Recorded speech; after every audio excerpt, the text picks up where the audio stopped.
Welcome back, viewers. You're watching the continuous coverage of Sansad TV of P20 Summit, and this particular session is streaming from Yashobhoomi. And joining us right now is a very special guest, President of Inter-Parliamentary Union, Mr. Duarte Pacheco. Sir, welcome to Sansad TV, and thank you so much for joining us. This is a real pleasure, not just to be in India, but to be with you and with the Indian people that are watching what we are working and saying that here. Thank you so much, sir. The feelings are mutual. Let's begin talking about the P20 Summit. Now, the 9th edition, of course, is being hosted by India in cooperation with the Inter-Parliamentary Union. The IPU is the focal point for worldwide parliamentary dialogue. For the 9th edition of P20 Summit, what are the priorities for IPU? First of all, it is very important to say that when the G20 happened, is a meeting just of governments, of heads of state or head of government. And the parliamentarians don't have a special role. And after some meetings of the G20, the parliamentarians feel the needs to be together as well, to discuss the same issues, not just to give the role to the governments, but we parliamentarians represent the people, because we are elected by the people. And so we should have a word to say on the issues discussed. And then it became first a very informal meeting, and after it, in collaboration with IPU, we established a formal meeting of speakers of parliament of the G20. And this way, the countries that are in one meeting with governments came with the parliaments after it to discuss the same issues. Yes. And also to involve everyone, because we believe that governments and parliaments, we don't have different objectives. That's right. We need is to understand each other and work together to achieve them. And if we participate, we will be more committed as well with the objectives that we need to act. Right now, of course, we have also the first issues addressed was more linked with trade. Yes. And with economic development and social development, but after it we discuss everything that is on the table at the international level. Can be peace issues or climate change that affect everyone, or migration, and so on and so on. It depends of the host country to get one priority to this leadership of the G20, and because of that, the leadership of the P20 as well. And climate change is something that affects all humankind. And I think now everyone understood it's real. It's real. It's not just something academic. Absolutely, absolutely. We can have in same country, in Greece last summer, 1 week, the biggest forest fires of the history in Greece. 1 week after it, floods. Yes. That they never had. How it was possible? It happened. We saw the forest fires in Australia, in Hawaii, in United States. We can see what happened with floods in Libya a few weeks ago that killed 3,000 people. Yeah, right. In Pakistan, 1 year ago, that's a lot of people died as well. The rise of water in Pacific. You can imagine, it was very impressive, a meeting with the speaker of Vanuatu. Mm-hmm. He told me, we lost 10% of the population the last 5 years. Yes. Because especially the young people are not available to create a family, to invest in a home or in a business in a country that they don't know it will exist in the next 10 years. Right. And so they decide to go and to create the family and their own business abroad. It's something that is impossible to accept, and we need to work. And of course, if a country work alone, can do everything perfect. Right. But the problem will subsist. Right. That's why we needed to work together and put all the hands on the same table, giving hands and working together. And we did it very well during the pandemic. Absolutely. Everyone tried to solve the problem. Right. Why we don't do this more often to other issues? And climate change is now the priority for the G20 and for the P20 as well. Absolutely, sir. And that also, of course, has been the theme of India's G20 presidency. That entire world is one family, where we say one earth, one family, one future. Sir, but the fact that this edition of P20 Summit is being hosted by India, mother of democracy, largest democracy. So despite global challenges all around, India has been the fastest major growing economy. Do you think that India has given a clear message that democracy can deliver and will deliver? Yes, I am very happy to be in a real democracy. We say that sometimes we have real democracies and special democracies. This is not the case. We are in a real democracy. People are free to vote, to choose which party and which person they wish as the leaders of the municipality, of the state, of the regions, and of the state as well. And so we have this. And also, you put the question very well, because during the last maybe 10 years, we have a discussion thinking that autocracies can develop more the country than the real democracy. Right. We may understand why. Because if I am an autocrat and I wish to build a road, I go ahead. I don't need to ask no one, and the road is there. If we are in a democracy, we need to make consultations. That's right. We need to hear the people, and sometimes it takes time. And so the road will not be ended so easy as it was in autocracy. Right. But India, as you tell, give the good example to the world. Right. It's possible to have economic development, social development, and democracy. And it's one example that others should follow, but especially should give us a good example. And if we share this message, maybe more people will believe in democracy and they will not accept autocracies. Of course, and another important example that perhaps India is set is in the arena of women-led development. So recently, Indian Parliament passed the Nari Shakti Vandan Adhiniyam, which provides greater representation to women in the state assemblies and also in Parliament, which is Lok Sabha. Sir, I was going through one of your interviews where you've said that more women parliamentarians are needed in order to ensure that there are lesser global security challenges. How do we bring greater gender parity in parliaments across the world? We have good results and bad results. The good one, 22 was in our history the first time that all the parliaments of the world have at least one woman represented as member of parliament. Fantastic. But the bad thing, 22? How it was possible to be in 21 and there exist parliaments without women there? Right. Well, okay, but we have. Of course, the rate of representation of women in parliaments is still growing so slow that we need 40 years to achieve parity. Right. Right. But at least we go on a good trend. It's better than if you are coming back to the figures we had before. So we have them. And I really believe that is essential, not just to have women and youth represented in our parliaments. Women, very easy. How can we talk about a democracy and we left 50% of the population without representation? It's not an inclusive democracy. So we need to have them. The same with young people. We have many countries, India is a good example, but East Timor is another example. In East Timor, the majority of the population is below 30. But the representation of young parliamentarians in parliament is less than 3%. And so if the young people don't feel represented in their own parliament, they don't believe in democracy. That's true. And they became, their mind can be free to accept other ideas that we don't wish. Right. So please try to involve them.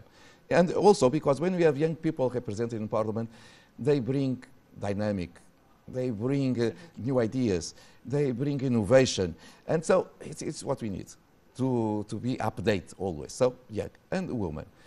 Also because they bring to politics after it a different sensibility. That's true. Because we say we are not equal. Right. We complement ourselves.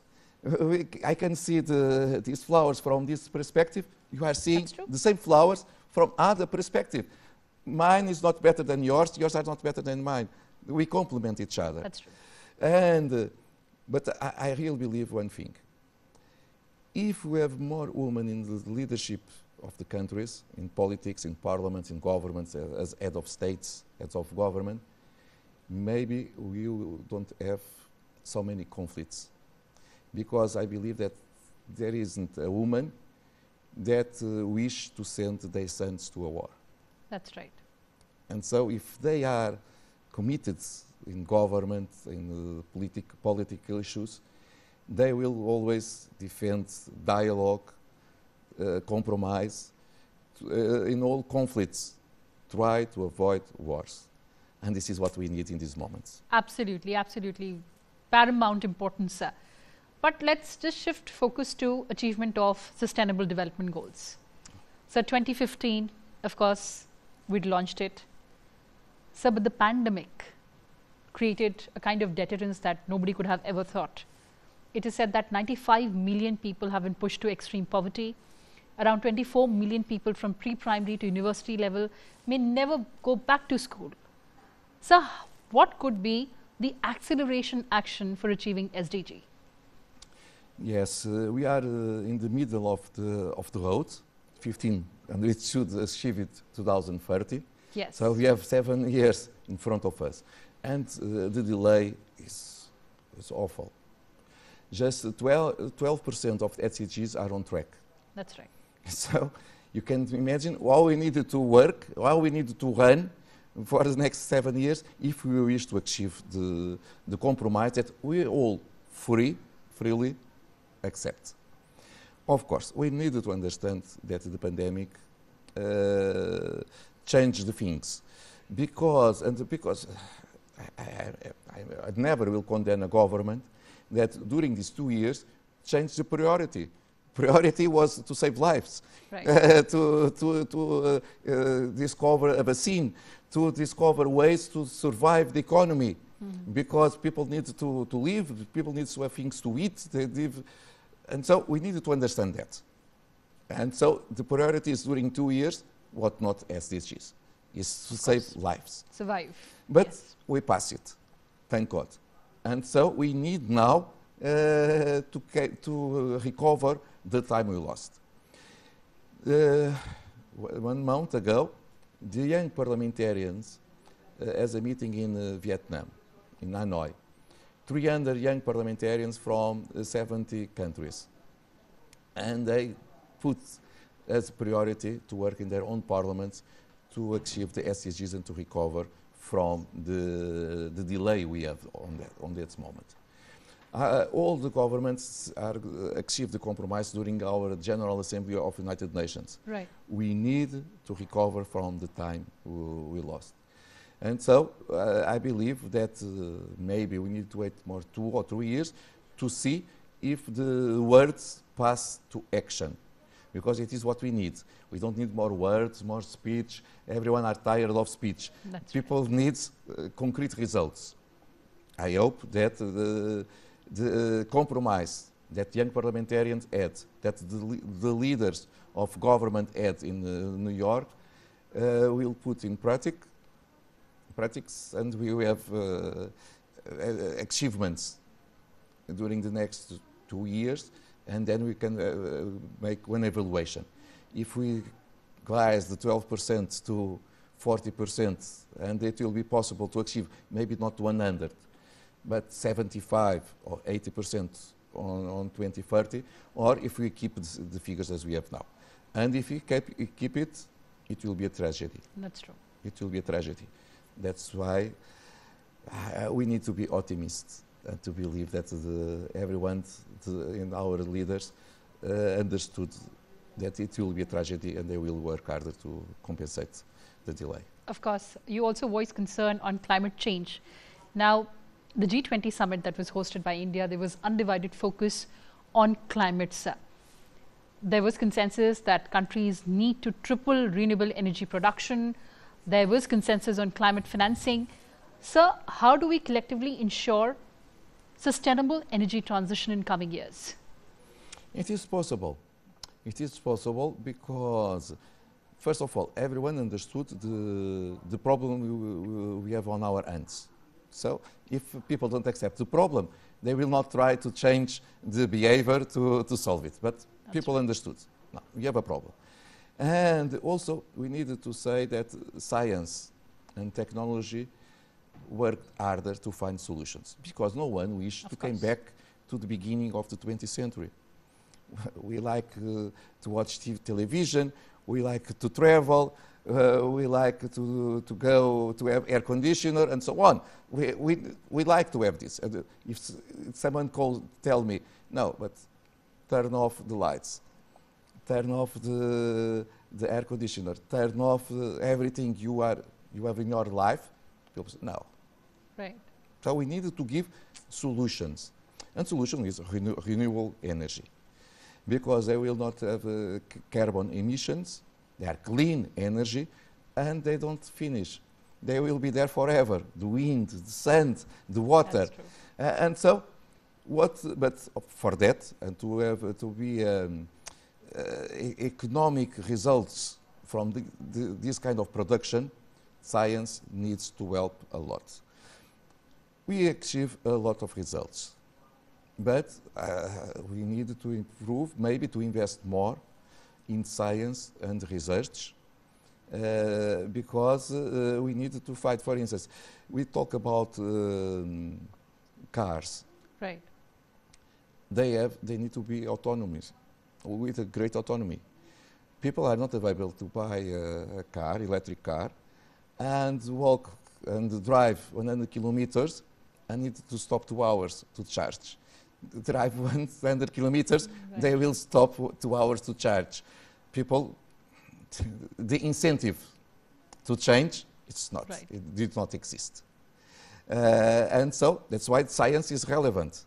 Investment is relevant. The research, the scientists need to discover how we can give them a car with a bigger autonomy that can do a trip of 2 hours without needing to stop to charge. That's why investment in technology is the most important, because this way we will give solutions to the people. Absolutely. That can continue with their quality of life, but sustainable for everyone. Absolutely. So, pro-planet people. Of course. Basically, that has been the theme. People are now. People are more aware of it. Of course. There is consciousness and there is awakening. But before we wrap up this conversation, sir, roadmap ahead for actually implementing the mandate of G20, and particularly this year we had New Delhi Declaration. So the role of parliaments across the world in implementing that agenda, that mandate. First of all, allow me to, I will anticipate it a little bit, but I think we are in with good perspectives. 1 year ago, we had the P20 meeting in Indonesia, Jakarta. On that moment, it was not possible to reach a consensus to have a final declaration. Right. We have good perspectives that it will not happen, this situation here in India, because your diplomats, the staff of the parliament work very hard with all delegations, and so it will be possible to have a final declaration. So it is one thing that you should be proud. We don't meet just to talk, we achieve a compromise. Second, I think that the P20 may do something that we decide to do in IPU. Right. IPU, during our assemblies, we usually approve resolutions about human traffic, or about narco traffic, or about climate change. Mm-hmm. You can't imagine everything. But we felt that sometimes people leaving the meeting are going home and forget what they approve. And so, during our assemblies now, we have a special segment about implementation, where everyone needs to say what they did with the last resolutions we approved. That's true. And the countries that did not answer, we have the name and the flag on the screen. A little bit pressure, because no one likes to see our own name of your own country and our own flag in the list of bad examples.